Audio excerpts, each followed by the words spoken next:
Good morning. For Traders Exclusive, this is George Kachuk with RCM Wealth Advisors reporting to you from the CME Group trading floor in Chicago. What I'd like to do is talk about the equity markets.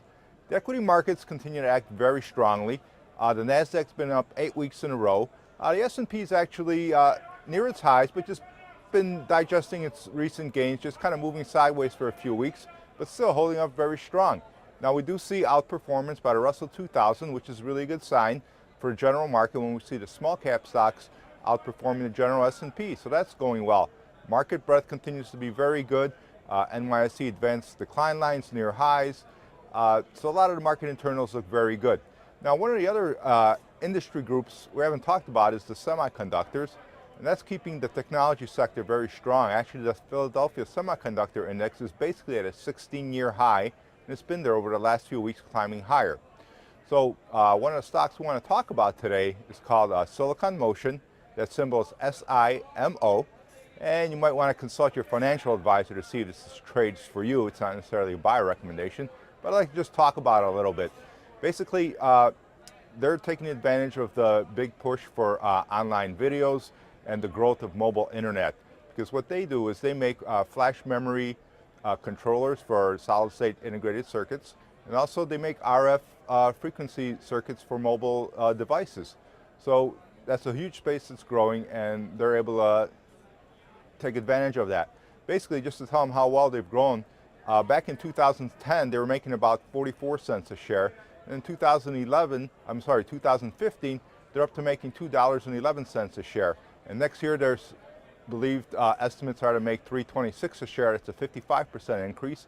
In 2017, $3.83 a share. That's 17% increase. So you see, that's a lot of growth. And the revenues have also grown over the last, accelerated over the last 3 quarters. We started coming in at an increase of 22%, up 40%. Last quarter coming in at 61%.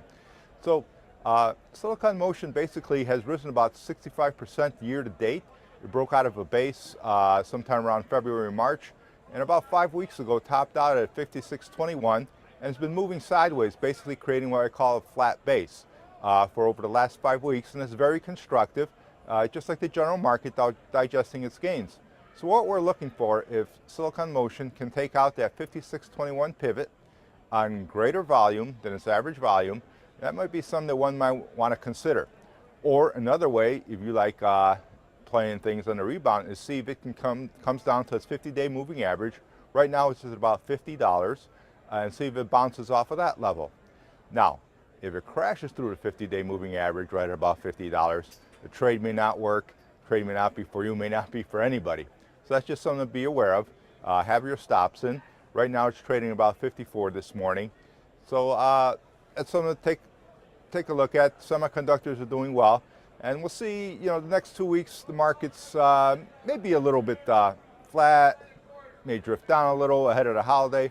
That's typical for this time of the year. So it's all just a little bit of a wait and see. So this isn't a buy recommendation. This is something you just should put on your watch list. And if you can see it take out that 56.21 pivot, it might be something very interesting. So as always, let price and volume be your guide. This is George Kachuk. We're RCM Wealth Advisors, reporting to you from the CME Group trading floor in Chicago. Have a great trading week.